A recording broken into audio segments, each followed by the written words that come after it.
ਗੁਰੂ ਸਾਹਿਬ ਜੀ ਚਤੁਰ ਦਿਸ਼ਾ ਕੀਨੋ ਬਲ ਆਪਣਾ, ਸਿਰ ਉਪਰ ਕਰ ਧਾਰਿਓ। ਕਿਰਪਾ ਕਟਾਖ ਅਵਲੋਕਨ ਕੀਨੋ, ਦਾਸ ਕਾ ਦੁਖ ਵਿਦਾਰਿਓ। ਹਰ ਜਨ ਰਾਖੇ ਗੁਰ ਗੋਬਿੰਦ, ਕੰਠ ਲਾਏ ਅਵਗਣ ਸਭ ਮੇਟੇ। ਦਇਆਲ ਪੁਰਖ ਬਖਸ਼ੰਦ,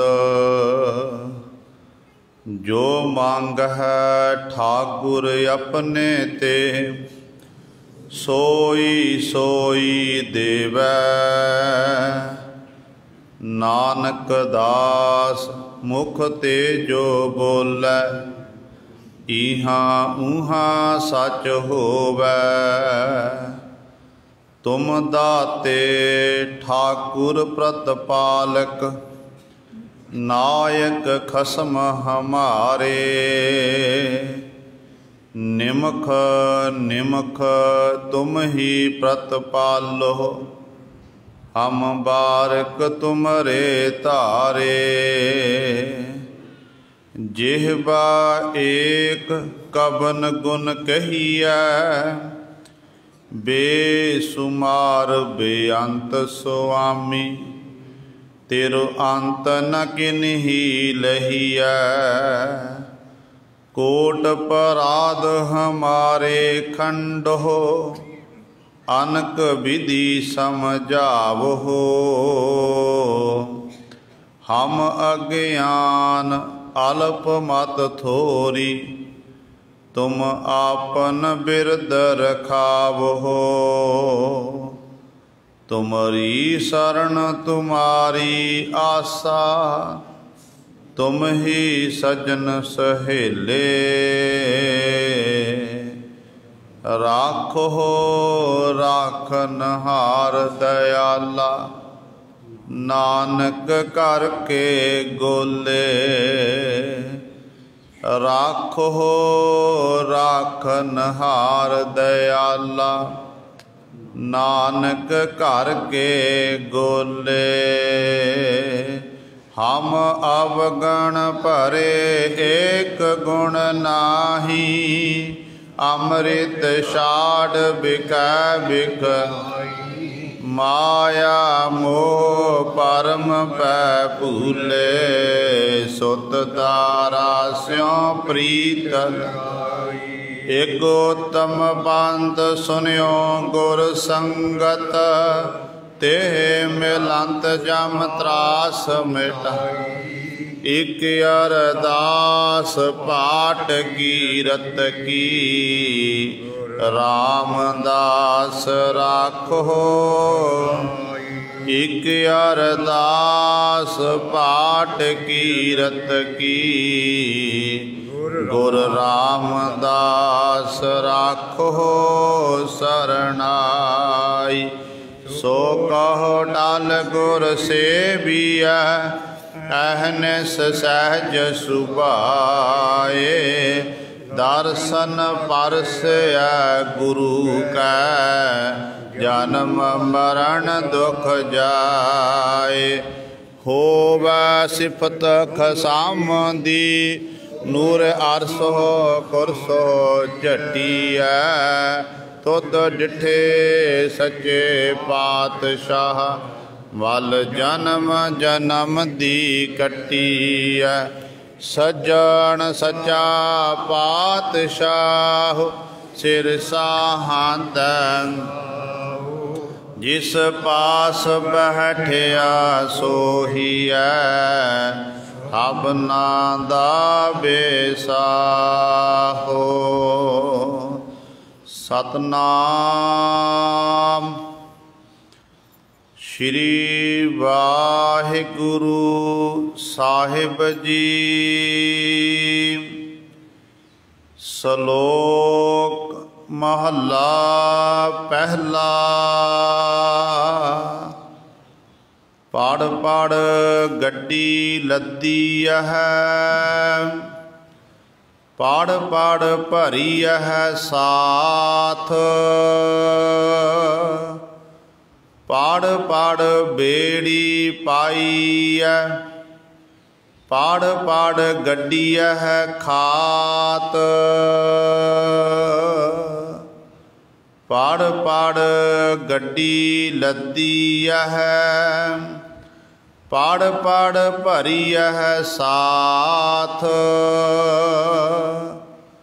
पढ़ पढ़ बेड़ी पाईय, पढ़ पढ़ गड्डियह खात, पढ़ियह जेते बरस बरस, पढ़ियह जेते मास, पढ़ियह जेती आरजा, पढ़ियह जेते सास। नानक लिखै इक गल, होर होमै झखना झाख। महला पहला। लिख लिख पढ़िया तेता कढ़िया, बहु तीरथ भविया ते तो लविया। बहु भेख किया देही दुख दिया, सोहबे जिया अपना किया। अन्न न खाया साध गवाया, बहु दुख पाया दूजा पाया। वस्त्र न पहरै अहनिस कहरै, मौन बिगूता क्यों जागै गुर बिन सूता। पग उपे ताना अपना किया कमाना, अलमल खाई सिर शाई पाई। मूरख अंधे पत गवाई, बिन नावै किछ थाए न पाई। रह बेबाणी मड़ी मसाणी, अंध न जाने फिर पछताणी। सतगुर भेटे सो सुख पाए, हर का नाम मन वसाए। नानक नदर करे सो पाए, आस अंदेसे ते नेह केवल। होमै शब्द जलाए, पौड़ी। भगत तेरे मन भाव दे, दर सोहन कीरत गाव दे। नानक कर्मा बाहरे,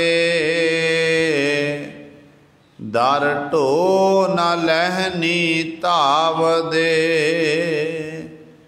इक मूल न बुझन अपना, अणहोंदा आप गणाए दे। हों ढाडी का नीच जात, होर उत्तम जात सदाए दे। तिन मंगा जे तुझै ध्याए दे। हों ढाडी का नीच जात, होर उत्तम जात सदाए दे। तिन मंगा जे तुझै ध्याए दे।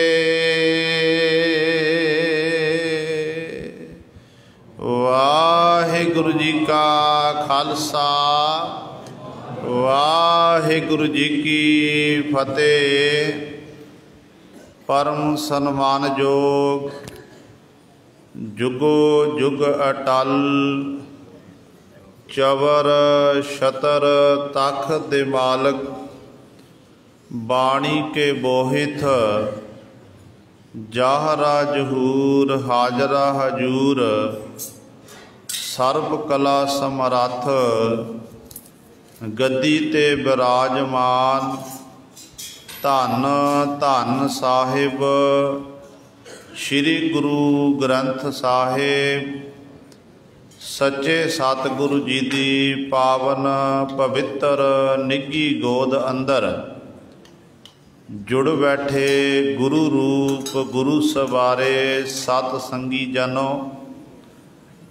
आप जी बड़ भागे हो जो दशमेश पिता गुरु कलगीधर सतगुरु अमृत के दाते सर्वांश दानी सहबे कमाल धन धन साहिब श्री गुरु गोबिंद सिंह महाराज जी दी चरण छो धरती महान पवित्र अस्थान गुरुद्वारा मंजी साहिब आलमगीर विखे हफ्तावारी ऐतवार दे दीवाना विच हाजरियां भर के सत संगत करके सतगुरु महाराज जी दियां खुशियां प्राप्त कर रहे हो।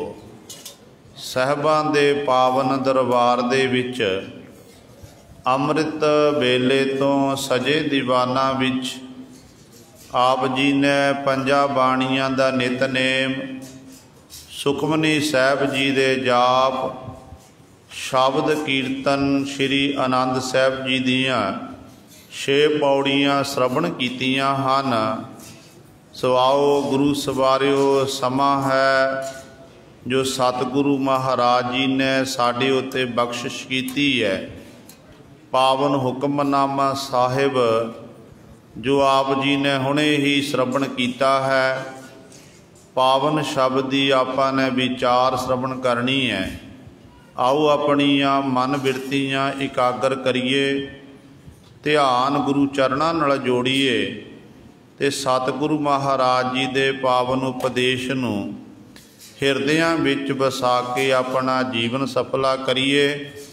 सो विचार प्रारंभ करन तो पहला समूह संगतां दे चरणां विच सनिमर बेनती है कि अगले ऐतवार 11 तरीक नूं जो सुखमनी साहब की समाप्ति 6 बजे होवेगी ते 6:15 बजे अरदास बेनती होवेगी।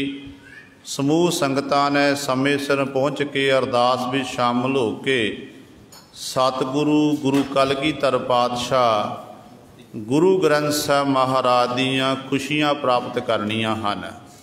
दोबारा फिर बेनती है कि अगले ऐतवार 11 तरीक नूं 4:30 बजे सुखमनी साहब जी का पाठ प्रारंभ होवेगा जिहदी समाप्ति 6 बजे की जाएगी। 6 बजे तो फिर अलाही बाणी का रस पिन्ना कीर्तनिक शब्द का गायन होवेगा ते 6:15 बजे अरदास बेनती की जाएगी। आप सब संगतां ने समय सिर पहुँच के अरदास में शामिल हो के गुरु कलगीधर पातशाह महाराज गुरु ग्रंथ साहब महाराज दी खुशियां प्राप्त करनियां हन। आओ गुरु सवारियो पावन शब्द की विचारना जुड़िए अपनियां खिंडियां होइयां बिरतियां नूं इकागर करिए ध्यान गुरु चरणां नाल जोड़िए ते उचारण करो जी सतनाम श्री वाहिगुरु साहिब जी। फिर आखो जी सतनाम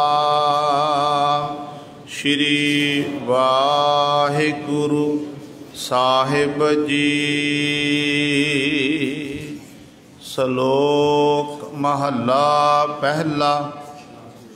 पढ़ पढ़ गड्डी लद्दी है पढ़ पढ़ भरिय साथ, पढ़ पढ़ बेड़ी पाई, पढ़ पढ़ गड्डिय खात।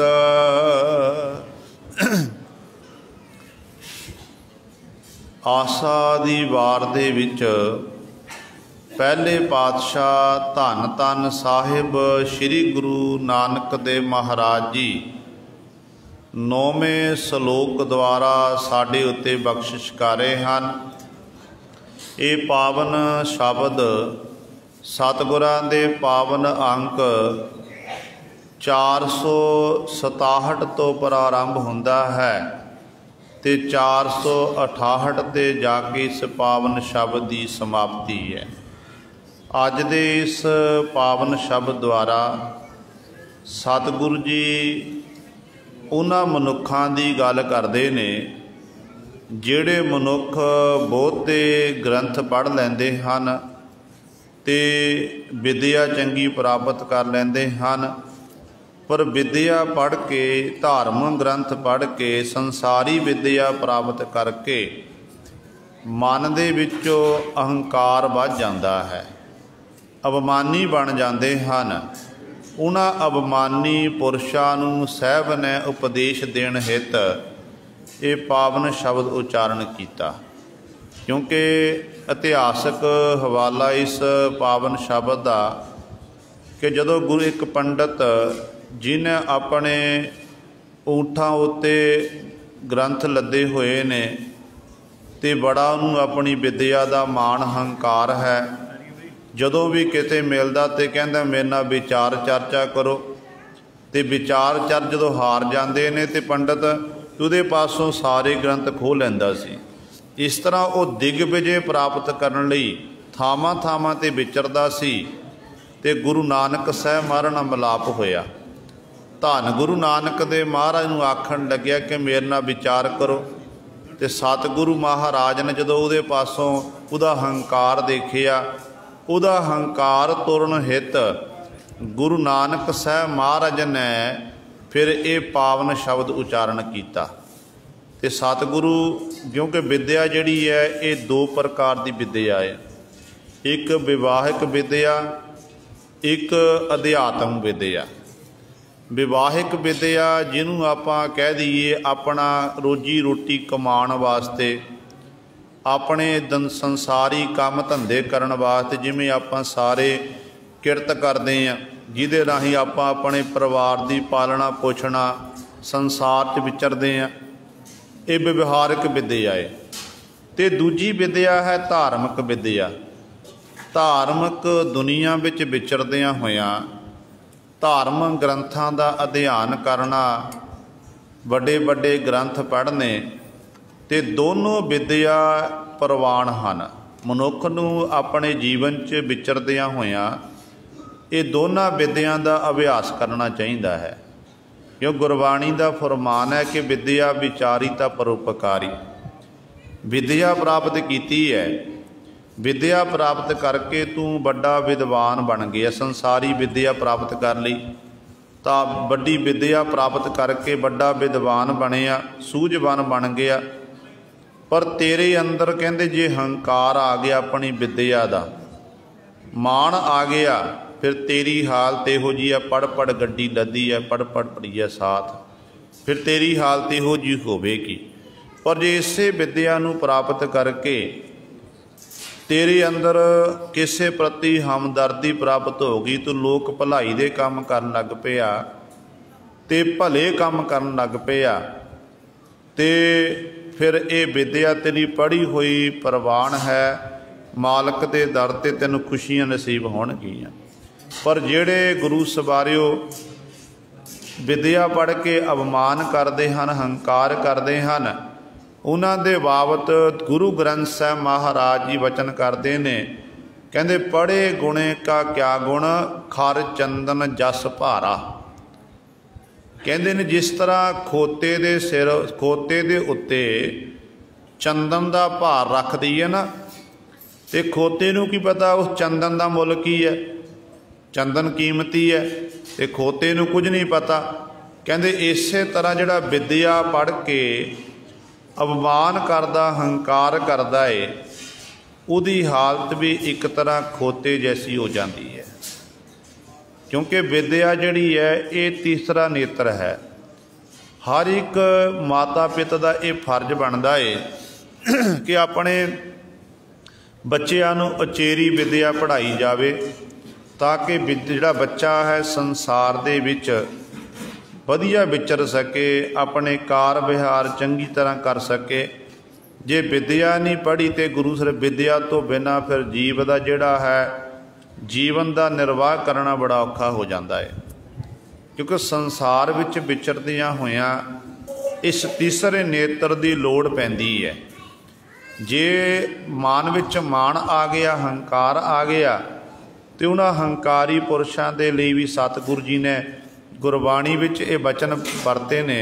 सतगुरु जी फरमान करते हैं, जिमें जिमें भगत कबीर साहबान जी आपां शब्द पढ़ते हैं।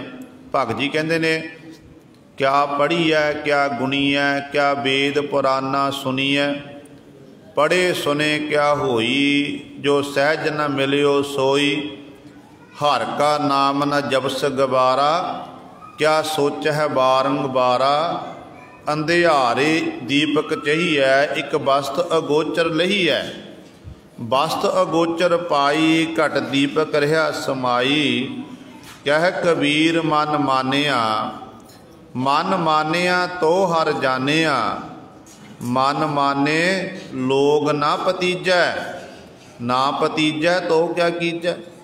इत्थे भी भगत कबीर साहबान जी ने उन्हां जात अबानी पंडितां नूं जिहड़े जिन्होंने विद्या का हंकार सी, संस्कृत पढ़े हुए सन, मन च मान हंकार करते सन, जिहड़े लोग अनपढ़ सी, जिन्होंने बिल्कुल ज्ञान नहीं सी, उन्होंने कुछ भी नहीं समझते सन, उन्होंने मूर्ख आखते सन ये लोग।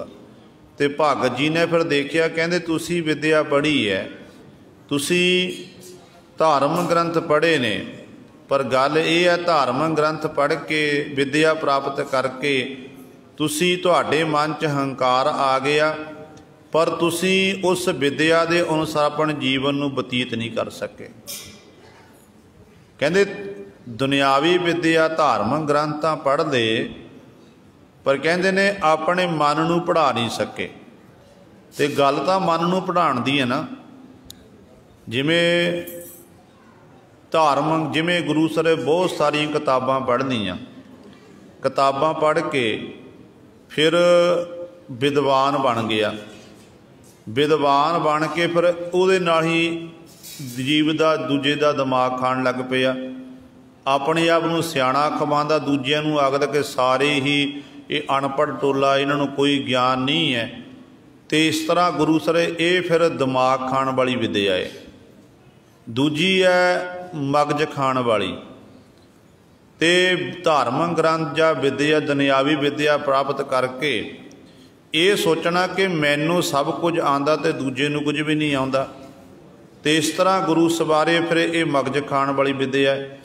तो तीसरी विद्या है जिहड़ी जिमें हड्ड खाण वाली विद्या, लोभ लालसा भी प्राप्त करन, जिन्हों पढ़ के लोभ लालसा मन च पैदा हो जानी है। जिमें आपां कुकर नूं देखदे हां, कुत्ता गुरु सवारे हड्डी नूं जदों चबदा है, अपने दंदां नाल चूसदा जांदा है, दंदां नाल चूसदा ते कुत्ते दे दंदां विचों लहू वगण लग पैंदा है।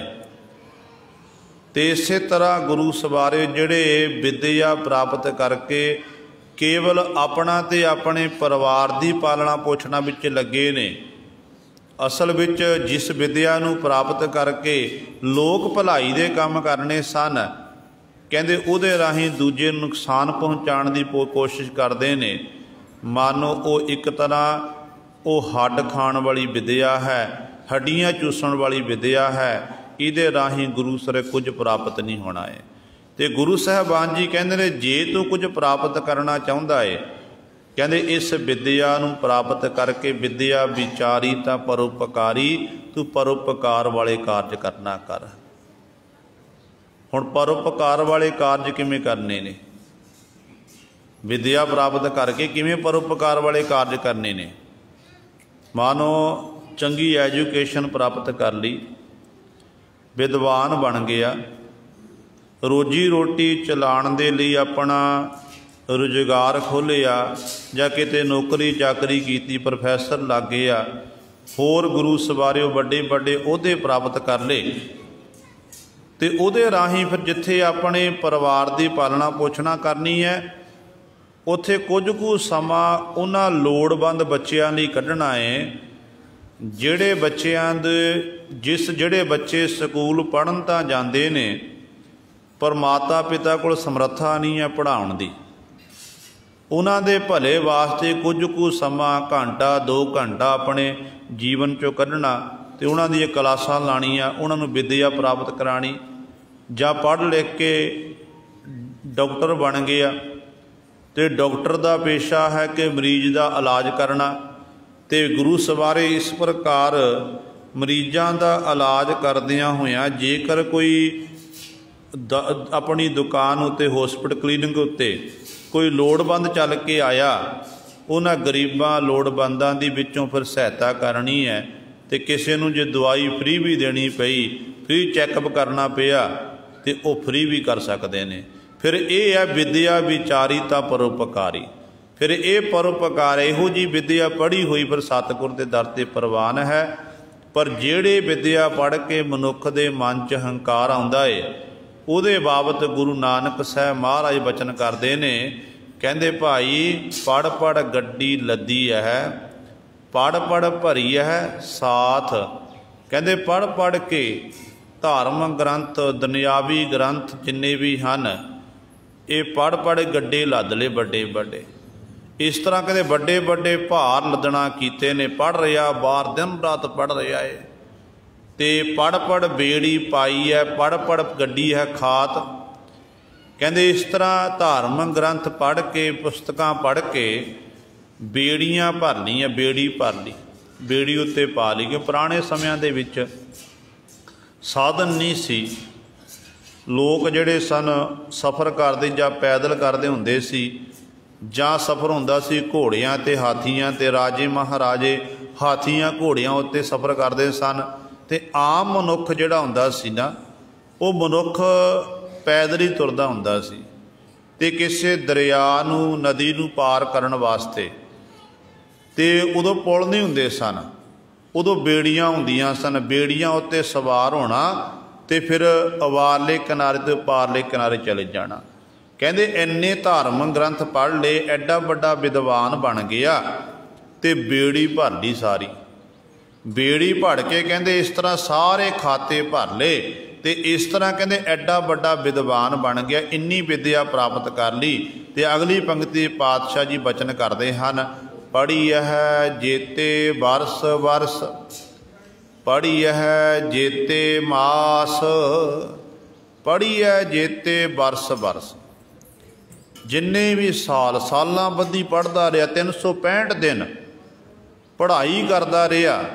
हुण इहदा मतलब ये नहीं सोचना कि विद्या नहीं पढ़नी है, विद्या मनुख का तीजा नेत्र है, विद्या हर एक मनुख लई जरूरी है, पर उन्हां अभिमानी पुरुषां लई जिन्हां दे मन च विद्या पढ़ के हंकार आउंदा है, जिहड़े पढ़ लिख के अनपढ़ नूं कुछ नहीं समझते, उन्हां दे बाबत गुरु नानक पातशाह ने बचन कीते ने।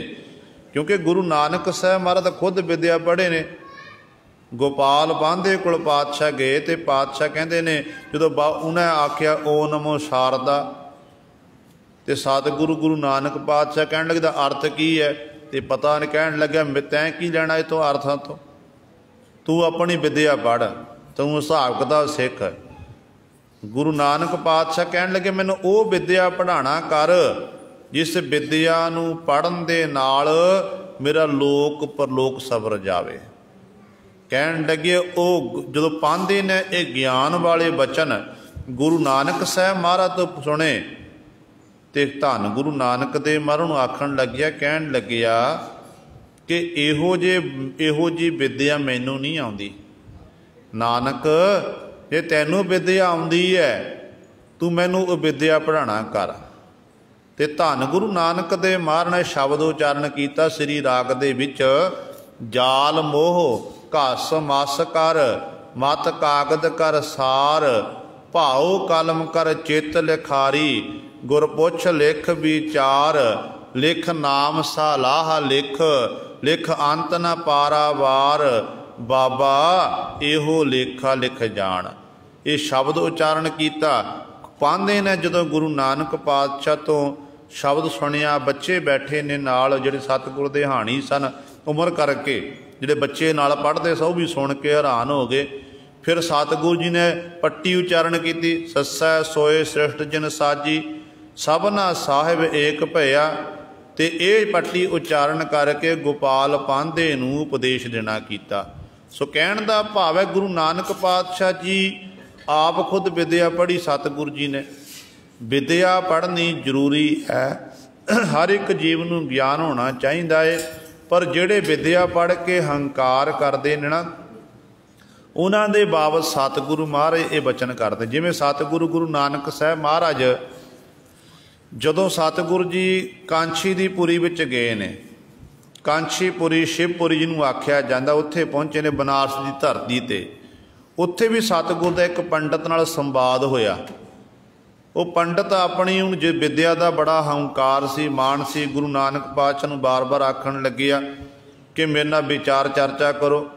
ਤੇ ਸਤਿਗੁਰੂ ਗੁਰੂ ਨਾਨਕ ਪਾਤਸ਼ਾਹ ਨੇ ਫਿਰ ਸ਼ਬਦ ਉਚਾਰਨ ਕੀਤਾ ਕਿ ਪੜ੍ਹ ਪੁਸਤਕ ਸੰਧਿਆ ਬਾਦੰ, ਸਿਲ ਪੂਜਸ ਬਗਲ ਸਮਾਦੰ, ਮੁਖ ਝੂਠ ਵਿਭੂਖਨ ਸਾਰੰ, ਤ੍ਰੈ ਪਾਲ ਤਿਹਾਲ ਵਿਚਾਰੰ, ਗਲ ਮਾਲਾ ਤਿਲਕ ਲਾਟੰ, ਦੋ ਧੋਤੀ ਬਸਤਰ ਕਪਾਟੰ, ਜੇ ਜਾਣਸ ਬ੍ਰਹਮੰ ਕਰਮੰ, ਸਭ ਫੋਕਟ ਨਿਸ਼ਚੋ ਕਰਮੰ, ਕਹੋ ਨਾਨਕ ਨਿਸ਼ਚੋ ਧਿਆਵੈ, ਬਿਨ ਸਤਿਗੁਰ ਬਾਟ ਨਾ ਪਾਵੈ।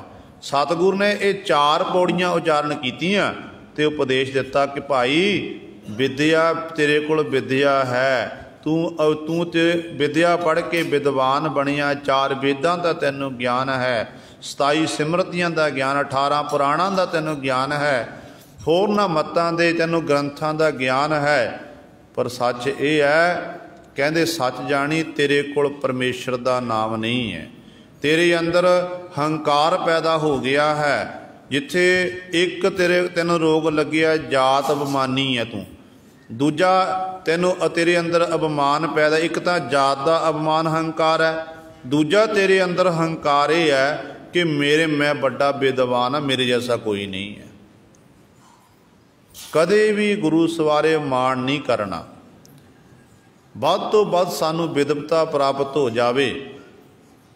ਵਿਦਵਤਾ ਪ੍ਰਾਪਤ ਕਰਕੇ ਮਨ 'ਚ ਨਿਮਰਤਾ ਚਾਹੀਦੀ ਹੈ।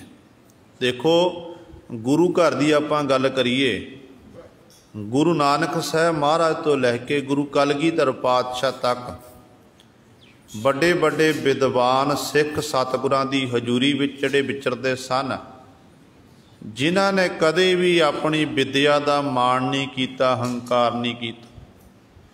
5ਵੇਂ ਗੁਰ ਦੇ ਮਹਾਰਾਜ ਦੇ ਸਮੇਂ ਦੀ ਆਪਾਂ ਗੱਲ ਕਰੀਏ, ਸਤਿਗੁਰਾਂ ਦੇ ਸਮੇਂ ਸਿੱਖ ਸੀ ਭਾਈ ਸਾਹਿਬ ਭਾਈ ਗੁਰਦਾਸ ਜੀ, ਜਿਨ੍ਹਾਂ ਕੋਲ ਬਹੁਤ ਸਾਰੀ ਵਿਦਿਆ ਸੀ, ਹਰ ਧਰਮ ਦਾ ਗਿਆਨ ਸੀ। ਪਰ ਗੁਰੂ ਨਾਨਕ ਪਾਤਸ਼ਾਹ ਧੰਨ ਗੁਰੂ ਅਰਜਨ ਦੇਵ ਮਹਾਰਾਜ ਦੀ ਸ਼ਰਨ ਵਿੱਚ ਰਹੇ ਨੇ ਤੇ ਮਨ ਵਿੱਚ ਨਿਮਰਤਾ ਧਾਰਨ ਕੀਤੀ। ਉਸੇ ਹੀ ਨਿਮਰਤਾ ਦੇ ਕਾਰਨ ਅੱਜ ਉਸੇ ਭਾਈ ਗੁਰਦਾਸ ਜੀ ਨੂੰ ਗੁਰੂ ਸਵਾਰਿਓ ਗੁਰੂ ਘਰ ਦੇ ਵੇਦ ਵਿਆਸ ਆਖਿਆ ਜਾਂਦਾ ਹੈ। ਉਸੇ ਹੀ ਭਾਈ ਗੁਰਦਾਸ ਜੀ ਨੂੰ ਜਿਨ੍ਹਾਂ ਦੀ ਬਾਣੀ, ਜਿੱਥੇ ਉਹਨਾਂ ਨੇ ਧੰਨ ਗੁਰੂ ਗ੍ਰੰਥ ਸਾਹਿਬ ਮਹਾਰਾਜ ਦੀ ਪਾਵਨ ਬਾਣੀ ਲਿਖਣਾ ਕੀਤੀ ਹੈ, ਗੁਰੂ ਅਰਜਨ ਦੇਵ ਮਰਨ ਲਿਖਾਈ ਹੈ ਰਾਮਸਰ ਵਾਲੇ ਸਥਾਨ ਤੇ ਉਹੀ ਭਾਈ ਗੁਰਦਾਸ ਜੀ ਨੂੰ ਗੁਰੂ ਸਵਾਰਿਓ ਉਹਨਾਂ ਨੇ ਆਪਣੇ ਹੱਥੀਂ ਬਾਣੀ ਲਿਖਣਾ ਕੀਤੀ। ਤੇ ਬਾਅਦ ਵਿੱਚ ਜਦੋਂ ਆਪਣੀ ਬਾਣੀ ਲਿਖੀ ਹੈ, 12 ਲਿਖੀਆਂ, ਕਵਿਤ ਲਿਖੇ, ਸਵਈਏ ਲਿਖੇ, ਤੇ ਉਦੋਂ ਫਿਰ ਸਤਿਗੁਰੂ ਮਹਾਰਾਜ ਦੇ ਅੱਗੇ ਪੇਸ਼ ਕੀਤੀ। ਤੇ ਸਤਿਗੁਰੂ ਕਹਿਣ ਲੱਗੇ, ਭਾਈ ਗੁਰਦਾਸ ਜੀ ਤੁਹਾਡੀ ਜਿਹੜੀ ਬਾਣੀ ਹੈ ਇਹ ਕੁੰਜੀ ਹੈ, ਇਹ ਗੁਰੂ ਗ੍ਰੰਥ ਸਾਹਿਬ, ਜਿਹਨੇ ਗੁਰੂ ਗ੍ਰੰਥ ਸਾਹਿਬ ਮਹਾਰਾਜ ਦੀ ਪਾਵਨ ਬਾਣੀ ਦਾ ਗਿਆਨ ਪ੍ਰਾਪਤ ਕਰਨਾ ਹੈ ਨਾ, ਉਹਨੂੰ ਫਿਰ ਭਾਈ ਗੁਰਦਾਸ ਦੀ ਬਾਣੀ ਪੜ੍ਹਨੀ ਪਵੇਗੀ। ਜਦੋਂ तक आप भाई साहब भाई गुरदास दियाँ 12 नहीं पढ़ते, कवित नहीं पढ़ते, उदों तक गुरु सर सानू धन गुरु ग्रंथ साहब महाराज का ज्ञान नहीं प्राप्त हो सकता है। हुण किड्डे बड़े विद्वान सन। जे रिश्ते की गल करिए, रिश्ते विच वो गुरु अर्जन दे महाराज मामा जी लगते सन। रिश्ते च गुरु अर्जन महाराज मामा जी, क्योंकि गुरु अमरदास पातशाह दे भतीजे सी। ते मामे दा किड्डा बड़ा सत्कार हुंदा है। पर जे गुरु घर विच रहिंदे ने, एक सेवक बन के रह रहे हैं ते निमाणे बन के अपने जीवन नूं बतीत करते हैं। सो कहण दा भाव है कि बड़े बड़े इहो जे पता नहीं किन्ने विद्वान होए ने, कल्ले भाई गुरदास की गल नहीं है, बड़े बड़े विद्वान। बाबा बुढ़ा साहब की आपां गल कर लीए। बाबा बुढ़ा साहब जी जिन्हां ने सारी उम्र अणथक सेवा की गुरु घर की, सेवा करन उपरंत भी फिर भी निमाणे बन के रहे। जदों अंतिम समा आया ना, ते धन गुरु हरगोबिंद साहब महाराज कोल पहुँचे ने, ते सतगुरु महाराज के चरणों च बेनती की कि पातशाह किरपा करनी, मैनू जमा दी मार ना पवे। किड्डी निमरता है। आपां 10 दिन महीना गुरु घर सेवा कर लीए ना, तो साडे मन च हंकार आ जाता कि आपां पता नहीं की कर लिया। सेवा आपां नहीं कर रहे, गुरु साडे पासों करवा रहे आए। बाणी आपां नहीं पढ़ रहे, तो गुरु किरपा करके पढ़ा रहे। आपां ये रखना मन विच, जदों आपां नहीं मैं बाणी पढ़दा, मैं सेवा करदा, फिर गुरु सवारिओ साडे अंदर हंकार पैदा होवेगा। बाबा बुढ़ा साहब जी कहते सतगुरु मैनू जमा दी मार ना पवे। ते धन गुरु धन गुरु हरगोबिंद साहब महाराज कहन लगे कि बाबा जी तुसी ये वचन करदे हो, तुसी गुरु नानक साहब महाराज की सेवा की, गुरु अंगद देव महाराज सेवा की, हुण तां गुरु घर की सेवा करते आ रहे हो, तुहाडे कोल तां जम तुहाडे नेड़े भी नहीं आणगे, जे आणगे तां तुहानूं सजदा करनगे। ते गुरु सरे ये निमरता है। इसे ही बड़े तो बड़े विद्वान होए ने गुरु घर विखे, जिन्हां ने बिल्कुल भी मान हंकार नहीं किया, ज्ञानवान पुरुष होए ने। ये सतगुरु इत्थे हंकारी पुरुषां की गल करते हैं। कहते चाहे बरस बरस हर साल सालां बधी पढ़ता जावे, जिन्ने भी महीने 12 महीने है, एक दिन भी नागा ना पावे, दिन रात पढ़ता जावे, कहते फिर भी कहते गल नहीं बननी है। पढ़ी है जेती आरजा, पढ़ी है जेते सास, जिन्नी तेरी आरजा उम्र है, सारी उम्र पढ़ता जावे। पढ़ी है जेते मास, जिन्ने तेरे बाबा जिन्ने तेरे साह ने, पढ़ी है जेते सास, जिन्ने तेनों साह प्राप्त होए ने, हरेक साह दे राही तू विदेय पढ़ता रवे। कहते पर गल याद रखियो, सतगुरु जी अगे बचन करते ने, कहते नानक लेखै एक गल, होर होमै झखना झाक। नानक गुरु जी उच्चारण करते ने, कहते एक गल याद रखियो, लेखे विच एक गल पै होनी है, जिहड़ी जिस जिन्ना समा असी नाम जप लिया, चंगे कर्म कर ले, ਉਹ ਤਾਂ ਮਾਲਕ ਦੇ ਦਰ 'ਤੇ ਪ੍ਰਵਾਨ ਹੋਣਗੇ। ਬਾਕੀ ਜਿੰਨੀ ਤੂੰ ਵਿਦਿਆ ਪੜ੍ਹ ਕੇ ਅਵਮਾਨੀ ਬਣਿਆ, ਹੰਕਾਰ ਕਰਨਾ ਕੀਤਾ ਏ, ਹੋਮੈ ਵਿੱਚ ਝੱਖਣਾ ਝਾਕ, ਝੱਖਾਂ ਮਾਰਦਾ ਰਹਿ ਜਾ, ਇਸਦਾ ਝਾਕਦਾ ਰਹੇਗਾ, ਝੱਖਾਂ ਮਾਰਦਾ ਇਸ ਤਰ੍ਹਾਂ ਸੰਸਾਰ ਤੋਂ ਚਲਿਆ ਜਾਵੇਗਾ, ਤੈਨੂੰ ਕੁਝ ਵੀ ਪ੍ਰਾਪਤ ਨਹੀਂ ਹੋਵੇਗਾ। ਮਹੱਲਾ ਪਹਿਲਾ। ਲਿਖ ਲਿਖ ਪੜ੍ਹਿਆ ਤੇਤਾ ਕੜਿਆ, ਬਹੁ तीरथ भविया तेतो लविया। गुरु पातशाह जी अगले बंद विच महल्ले विच बख्शिश करते ने, कहते लिख लिख पढ़िया, धार्मिक ग्रंथ लिखण लग पिया, लिख के फिर पढ़न लग पिया, इस तरह फिर लिखदा फिर पढ़दा, इस तरह जीवन बतीत कर रहा। कहते लिख लिख पढ़िया तेता, जिन्ने धार्मिक ग्रंथ पढ़े उन्ना कढ़ गया। कली कली तेनों वेदां शास्त्रां की पंक्ति याद हो गई, धार्मिक ग्रंथां की पंक्ति याद हो गई। दुनियावी जो जिन्ने संसारक पढ़ाई है वो तेन कल्ले कल्ले दा किताब दा ज्ञान हो गया। पर कहते हालत इहो जी हुई जिन्ना पढ़ गया उन्ना ही कढ़ गया। मन नूं शांति नहीं मिली, मन नूं सुकून नहीं मिलिया। हालत कैसी हो गई? फिर कहते तीर्थां दी यात्रा करन लग पिया। सोचदा कि तीर्थ यात्रा करके मेरा जीवन सफल होवेगा। पर गुरु नानक पातशाह कहते ने बहुत तीर्थ भवे आ। तीर्थां दा भ्रमण करदा रहा, भ्रमण करके फिर तीर्थां दा दुनिया दे लोकां नूं दसदा फिरदा कि मैं फलाणे तीर्थ भी इशनान कीता जी, मैं फलाणे तीर्थ आ कीता, उत्थे आ पुन्नदान कीता। इस तरह दुनिया के लोगों दसदा, अपना आप जनाउंदा कि मेरे जैसा कोई नहीं। बड़े बड़े पंडित लोग जिहड़े लोग तीर्थ यात्री बनते ने वो गुरु सवारे तीर्थां उत्ते इशनान करते हैं तो अपने आप नूं उच्चा समझते हैं। पर एक गल याद रखियो, जिहड़ी तन दी मैल है वो तीर्थां उत्ते जाके धोती जावेगी। असी अपने घर विच बैठ के बाथरूम विच इशनान कर लईए, उत्थे भी तन दी मैल धोती जावेगी, तीर्थां उत्ते भी तन दी मैल धोती जावेगी। ते गल तां मन नूं धोण दी है। जो तक मन नहीं धोता जाता उदों तक चाहे 7 समुद्रां ते इशनान कर लीए फिर भी साडा गुरु सवारे अंतःकरण शुद्ध नहीं होवेगा। गुरु नानक साहब महाराज दे कोल सतगुरां दी कुल दे लोग आ गए, बेदी कुल दे लोग कहण लगे पातशाह जी, नानक जी चलो असी चलीए तीर्थां दी यात्रा ते चले हाँ, असी उत्थे इशनान करांगे ठाड़ तीर्थां, साडे नाल तुसीं चलना करो। ते धन गुरु नानक दे महाराज कहण लगे तुसीं तां सालां बद्धी जां 6 महीनिਆਂ बाद तुसीं तीर्थां उत्ते इशनान करदे हो, पर मैं तां नेतापति करदा हाँ। कहण लगे तुहाडे कोल किहड़ा तीर्थ है? ते धन गुरु नानक दे महाराज ने शब्द उचारण कीता कि तीर्थ नहावण जाओ, तीर्थ नाम है, तीर्थ शब्द विचार अंतर ज्ञान है। कहंदे जिहड़ा असी परमेश्वर का नाम जपते ना, बंदगी करते हैं, कहते असल विच साडे लई परमात्मा का नाम ही तीर्थ है। इस नाम रूपी तीर्थ उत्ते मैं निता प्रति नहाण जांदा हाँ।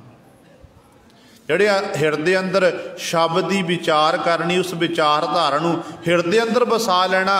ते गुरु नानक साहब महाराज कहण लगे असल विच कहंदे ये जिहड़ी शब्द की विचार हिरदे अंदर घर कर जानी, कहते ये अंतःकरण नूं शुद्ध कर रहे हैं, अंतःकरण नूं धो रहे हैं, अंदरों साडा हिरदा शुद्ध हो रहा है।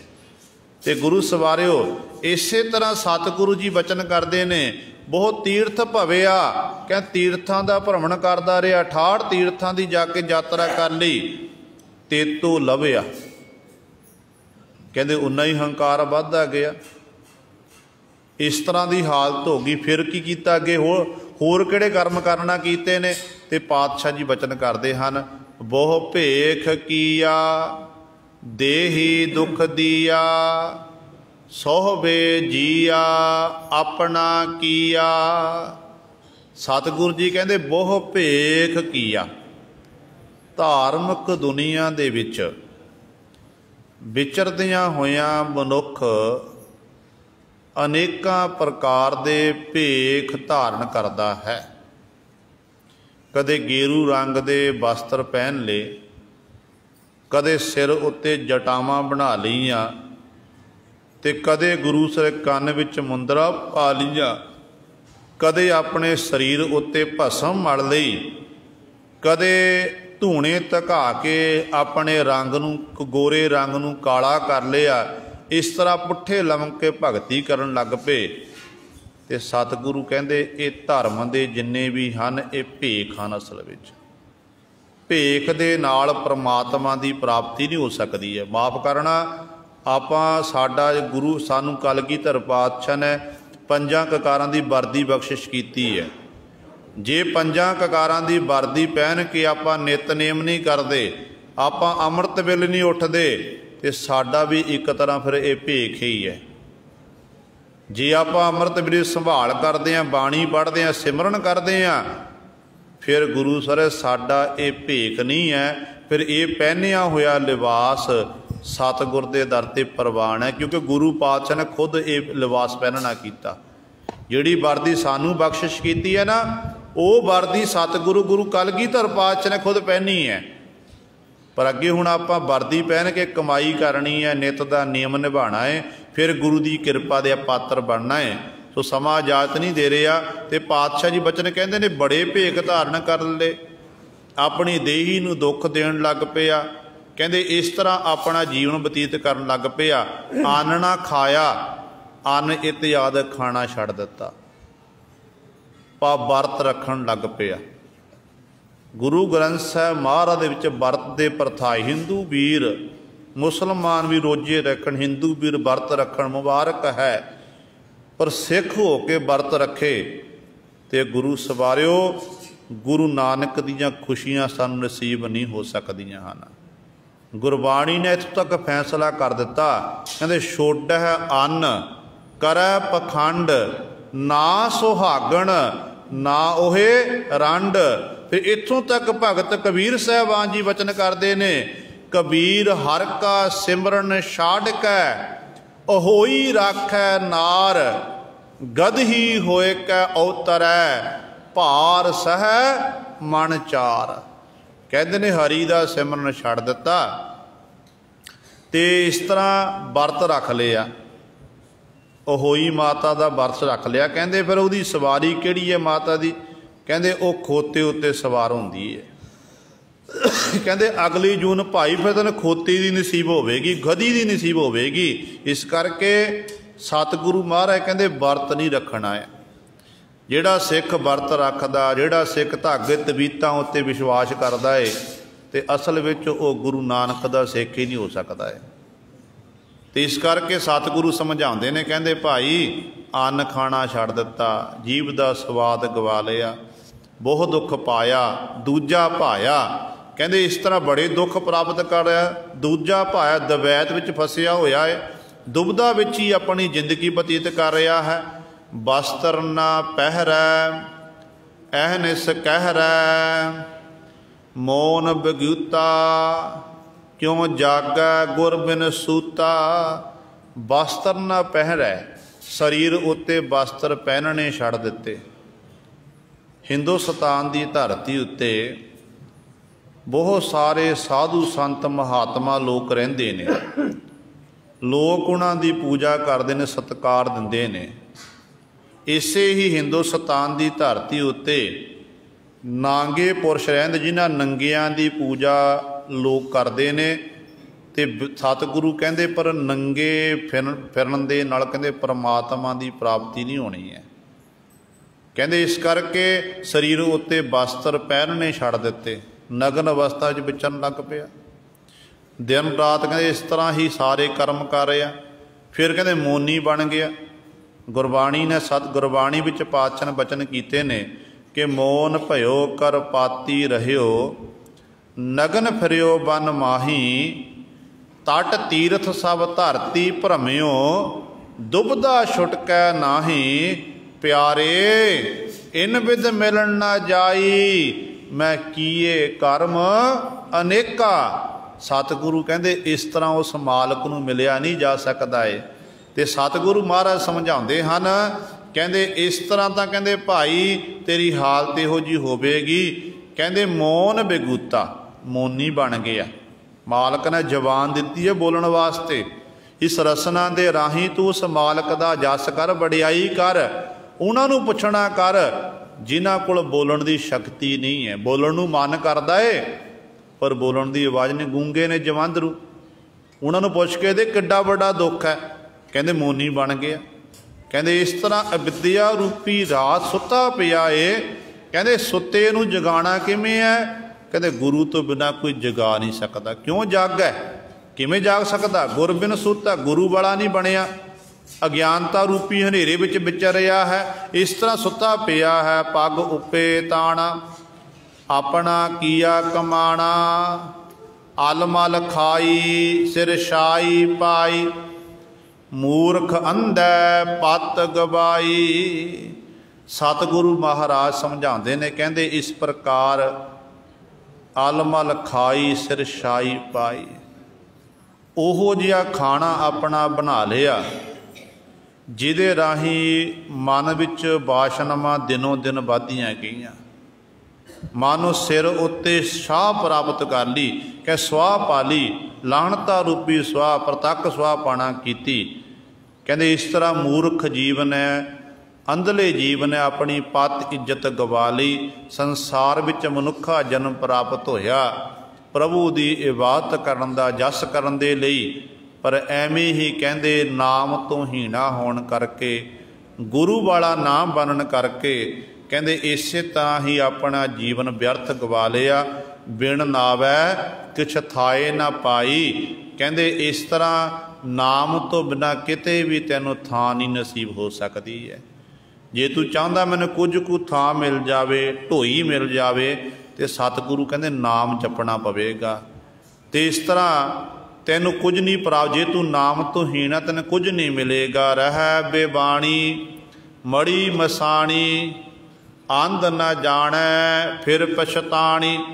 ਫਿਰ ਸਤਿਗੁਰੂ ਕਹਿੰਦੇ ਬੇਬਾਣੀ ਜੰਗਲਾਂ ਵਿੱਚ ਰਹਿਣ ਲੱਗ ਪਿਆ, ਮੜੀਆਂ ਮਸਾਣਾਂ ਦੀ ਪੂਜਾ ਕਰਨ ਲੱਗ ਪਿਆ, ਆਪਣਾ ਘਰ ਸਦੀਵੀ ਘਰ ਬਣਾ ਲਿਆ, ਮੜੀਆਂ ਮਸਾਣਾਂ ਨੂੰ ਜਾ ਕੇ ਮੱਥਾ ਟੇਕਣ ਲੱਗ ਪਿਆ। ਤੇ ਅਸਲ ਵਿੱਚ ਸਤਿਗੁਰੂ ਜੀ ਸਮਝਾਉਂਦੇ ਨੇ, ਕਹਿੰਦੇ ਇਸ ਤਰ੍ਹਾਂ ਜੀਵ ਅੰਧਲਾ ਹੋਇਆ ਫਿਰਦਾ ਏ। ਸਾਨੂੰ ਸਤਿਗੁਰੂ ਮਹਾਰਾਜ ਨੇ ਸ਼ਬਦ ਗੁਰੂ ਦੇ ਲੜ ਲਾਇਆ ਏ। ਸਿੱਖ ਜਿਹੜਾ ਹੈ ਸ਼ਬਦ ਦਾ ਉਪਾਸਕ ਹੈ। ਸਿੱਖ ਕਿਸੇ ਮੂਰਤੀ ਦਾ ਉਪਾਸਕ ਨਹੀਂ, ਕਿਸੇ ਪੱਥਰ ਦੀ ਪੂਜਾ ਨਹੀਂ ਕਰਦਾ, ਸਿੱਖ ਕਿਸੇ ਮੜੀ ਨੂੰ ਜਾ ਕੇ ਮੱਥਾ ਨਹੀਂ ਟੇਕਦਾ। ਪਰ ਮਾਫ਼ ਕਰਨਾ, ਅਜੋਕਾ ਸਮਾਂ ਇਹੋ ਜਿਹਾ ਚੁੱਕਾ ਏ ਕਿ ਸਿੱਖ ਨੇ ਅੰਮ੍ਰਿਤ ਛਕਿਆ, ਸਿੱਖ ਤੋਂ ਸਿੰਘ ਬਣਿਆ ਹੋਇਆ ਏ, ਉੱਤੋਂ ਦੀ ਗਾਤਰੇ ਸ਼੍ਰੀ ਸਾਹਿਬ ਪਹਿਨੀ ਹੋਈ ਹੈ। ਪਰ ਜਦੋਂ ਉਦੋਂ ਦੁੱਖ ਲੱਗਦਾ ਜਦੋਂ ਸਿੱਖ ਹੀ ਜਾ ਕੇ ਕਬਰਾਂ ਉੱਤੇ ਮੱਥਾ ਟੇਕਦਾ ਫਿਰਦਾ ਏ, ਸਿੱਖ ਹੀ ਜਾ ਕੇ ਮੜੀਆਂ ਦੀ ਪੂਜਾ ਕਰਦਾ ਏ, ਤੇ ਸਿੱਖ ਉਹ ਸਾਰੇ ਕਰਮ ਕਰ ਰਿਹਾ ਏ ਜਿਹੜੇ ਗੁਰਮਤਿ ਤੋਂ ਬਿਲਕੁਲ ਉਲਟ ਨੇ। ਇੱਕ ਪਾਸੇ ਗੁਰੂ ਦੇ ਸਿੰਘ ਕਹਾਉਂਦੇ ਆ, ਆਪਾਂ ਕਹਿੰਦੇ ਕਲਗੀਧਰ ਪਾਤਸ਼ਾਹ ਦਾ ਆਪਾਂ ਸਿੰਘ ਆ ਜੀ, ਤੇ ਦੂਜੇ ਪਾਸੇ ਆਪਾਂ ਗੁਰੂ ਕਲਗੀਧਰ ਪਾਤਸ਼ਾਹ ਦੀ ਗੱਲ ਮੰਨਣ ਲਈ ਤਿਆਰ ਨਹੀਂ ਆ ਕਿ ਸਾਨੂੰ ਸਤਿਗੁਰੂ ਜੀ ਦੀਆਂ ਖੁਸ਼ੀਆਂ ਨਸੀਬ ਹੋ ਜਾਣਗੀਆਂ। ਤੇ ਇਸ ਤਰ੍ਹਾਂ ਅਸੀਂ ਭਟਕਣਾ ਦੇ ਵਿੱਚ ਹੀ ਰਵਾਂਗੇ। ਤੇ ਗੁਰੂ ਪਾਤਸ਼ਾਹ ਜੀ ਕਹਿੰਦੇ ਨੇ ਅੰਧਲਾ ਮਨੁੱਖ ਕੁਝ ਨਹੀਂ ਜਾਣਦਾ। ਕਹਿੰਦੇ ਅੰਤ ਵੇਲੇ ਜਦੋਂ ਅੰਤਮ ਸਮਾਂ ਆਉਂਦਾ ਏ, ਐਵੇਂ ਅਜਾਈ ਆਪਣੇ ਮਨੁੱਖਾ ਜਨ ਨੂੰ ਗਵਾ ਲੈਂਦਾ। ਫਿਰ ਕਹਿੰਦੇ ਇਹ ਜੀਵ ਪਛਤਾਉਂਦਾ ਹੈ। ਸਤਿਗੁਰ ਭੇਟੇ ਸੋ ਸੁਖ ਪਾਏ, ਹਰਿ ਕਾ ਨਾਮ ਮਨ ਵਸਾਏ। ਜਿਹਨੂੰ ਸਤਿਗੁਰੂ ਭੇਟੇ ਮਿਲ ਜਾਂਦੇ ਨੇ ਫਿਰ ਉਹ ਜੀਵ ਸੁੱਖ ਪ੍ਰਾਪਤ ਕਰਦੇ ਹਨ। ਉਹਨਾਂ ਉੱਤੇ ਗੁਰੂ ਦੀ ਬਖਸ਼ਿਸ਼ ਹੁੰਦੀ ਹੈ। ਉਹ ਹਰੀ ਦੇ ਨਾਮ ਨੂੰ ਗੁਰੂ ਦੀ ਕਿਰਪਾ ਨਾਲ ਆਪਣੇ ਮਨ ਵਿੱਚ ਵਸਾ ਲੈਂਦੇ ਹਨ। ਨਾਨਕ ਨਦਰ ਕਰੇ ਸੋ ਪਾਏ। ਨਾਨਕ ਗੁਰੂ ਜੀ ਉਚਾਰਨ ਕਰਦੇ ਹਨ, ਜਿਨ੍ਹਾਂ ਉੱਤੇ ਉਹ ਮਾਲਕ ਨਦਰ ਕਰਦਾ, ਮਿਹਰ ਕਰਦਾ ਹੈ, ਉਹ ਫਿਰ ਨਾਮ ਪ੍ਰਾਪਤ ਕਰਦੇ ਹਨ। ਆਸ ਅੰਦੇਸੇ ਤੇ ਨਿਹ ਕੇਵਲ, ਹੋਮੈ ਸ਼ਬਦ ਜਲਾਏ। ਉਹ ਆਸਾਂ ਦੇਸਿਆਂ ਤੋਂ ਨੇ ਕੇਵਲ ਹੋ ਜਾਂਦੇ ਹਨ, ਰਹਿਤ ਹੋ ਜਾਂਦੇ ਹਨ। ਤੇ ਇਸ ਤਰ੍ਹਾਂ ਗੁਰੂ ਸਵਾਰਿਓ ਉਹ ਫਿਰ ਸ਼ਬਦ ਦਾ ਅਭਿਆਸ ਕਰਦੇ ਹਨ, ਤੇ ਉਹਨਾਂ ਦੇ ਮਨ ਦੇ ਸੰਕਲਪ ਵਿਕਲਪ ਇਤਿਆਦਿਕ ਸਾਰੇ ਖਤਮ ਹੋ ਜਾਂਦੇ ਹਨ। ਜਿਹੜੇ ਹਿਰਦੇ ਅੰਦਰ ਹਉਮੈ ਹੈ, ਹੰਗਤਾ ਮਮਤਾ ਹੈ, ਗੁਰੂ ਦੇ ਸ਼ਬਦ ਨਾਲ ਉਹ ਜਲਾਏ, ਉਸ ਹਉਮੈ ਨੂੰ ਸਾੜ ਲੈਂਦੇ ਹਨ। ਪੌੜੀ ਭਗਤ ਤੇਰੇ ਮਨ ਭਾਵਦੇ, ਦਰ ਸੋਹਨ ਕੀਰਤ ਗਾਵਦੇ। ਪੌੜੀ ਵਿੱਚ ਸਤਿਗੁਰੂ ਮਹਾਰਾਜ ਉਚਾਰਨ ਕਰਦੇ ਹਨ, ਕਹਿੰਦੇ ਹੇ ਪ੍ਰਭੂ ਜਿਹੜੇ ਤੇਰੇ ਭਗਤ ਹਨ, ਤੇਰੀ ਪ੍ਰੇਮਾ ਭਗਤੀ ਕਰਨ ਵਾਲੇ ਨੇ, ਤੇਰੇ ਮਨ ਭਾਵਦੇ, ਤੇਰੇ ਮਨ ਨੂੰ ਬੜੇ ਭਾਉਂਦੇ ਹਨ। ਕਿਉਂ ਭਾਉਂਦੇ ਨੇ? ਉਹ ਭਾਉਂਦੇ ਨੇ ਦਰ ਸੋਹਨ ਕੀਰਤ ਗਾਵਦੇ। ਜਿਹੜੇ ਤੇਰੀ ਕੀਰਤੀ ਗਾਉਂਦੇ ਹਨ, ਜਸ ਕਰਦੇ ਹਨ, ਉਹ ਤੇਰੇ ਦਰ ਤੇ ਸੋਭਨੀਕ ਹੁੰਦੇ ਹਨ। ਨਾਨਕ ਕਰਮਾ ਬਾਹਰੇ, ਦਰ ਢੋ ਨਾ ਲਹਿਣੀ ਧਾਵਦੇ। ਨਾਨਕ ਗੁਰੂ ਜੀ ਉਚਾਰਨ ਕਰਦੇ ਨੇ ਜਿਹੜੇ ਕਰਮਾਂ ਤੋਂ ਹੀਣੇ ਹਨ, ਜਿਹੜੇ ਚੰਗੇ ਕਰਮ ਨਹੀਂ ਹਨ, ਉਹਨਾਂ ਨੂੰ ਤੇਰੇ ਦਰ ਤੇ ਢੋ ਹੀ ਨਹੀਂ ਮਿਲਦੀ ਹੈ। ਇਸ ਤਰ੍ਹਾਂ ਉਹ ਧਾਵ ਦੌੜ ਭੱਜਣ ਲੱਗੀ ਰਹਿੰਦੀ ਹੈ, ਕਦੇ ਵੀ ਉਹਨਾਂ ਨੂੰ ਟਿਕਾ ਨਹੀਂ ਮਿਲਦਾ ਹੈ। ਇੱਕ ਮੂਲ ਨਾ ਬੁੱਝਣ ਆਪਣਾ, ਅਣਹੋਂਦਾ ਆਪ ਗਣਾਏਂਦੇ। ਆਪਣੇ ਮੂਲ ਮੁੱਢ ਨੂੰ ਨਹੀਂ ਜਾਣ ਸਕੇ ਕਿ ਮੈਂ ਕੀ ਹਾਂ, ਕਿੱਥੋਂ ਆਇਆ, ਕਾਹਦੇ ਲਈ ਆਇਆ ਹਾਂ ਤੇ ਕਰ ਕੀ ਰਿਹਾ ਹਾਂ। ਇਸ ਤਰ੍ਹਾਂ ਹੀ ਆਪਣਾ ਆਪ ਜਨਾਣ ਦੀ ਕੋਸ਼ਿਸ਼ ਕਰਦੇ ਨੇ। ਤੇ ਆਪਣੀ ਗਿਣਤੀਆਂ ਮਿਣਤੀਆਂ ਵਿੱਚ ਹੀ ਲੱਗੇ ਹੋਏ ਹਨ। ਹੋਂ ਢਾਡੀ ਕਾ ਨੀਚ ਜਾਤ, ਹੋਰ ਉੱਤਮ ਨੀਚ ਸਦਾ ਜਾਤ ਸਦਾਏ ਦੇ। ਸਤਿਗੁਰੂ ਜੀ ਅਖੀਰਲੀ ਪੰਕਤੀ 'ਚ ਬਖਸ਼ਿਸ਼ ਕਰਦੇ ਨੇ, ਕਹਿੰਦੇ ਹੋਂ ਢਾਡੀ ਕਾ ਨੀਚ ਜਾਤ, ਹੋ ਮੈਂ ਢਾਡੀ ਹਾਂ, ਨੀਚ ਨੀਵੀਂ ਜਾਤ ਵਾਲਾ ਹਾਂ, ਬਾਕੀ ਹੋਰ ਉੱਤਮ ਜਾਤ ਸਦਾਏ ਦੇ। ਬਾਕੀ ਜਿੰਨੇ ਵੀ ਹਨ ਉੱਚੀਆਂ ਜਾਤਾਂ ਵਾਲੇ ਆਪਣੇ ਆਪ ਨੂੰ ਸਦਾਉਂਦੇ ਹਨ। ਤੇ ਕਹਿੰਦੇ ਮੈਂ ਇੱਕ ਨਿਮਾਣਾ ਬਣ ਕੇ ਮਾਲਕ ਜੀ ਤੇਰੇ ਪਾਸੋਂ ਦਾਤ ਮੰਗਦਾ। ਕਿਹੜੀ ਦਾਤ ਮੰਗਦਾ? ਤਿੰਨ ਮੰਗਾ ਜੇ ਤੁਝੈ ਧਿਆਏ ਦੇ।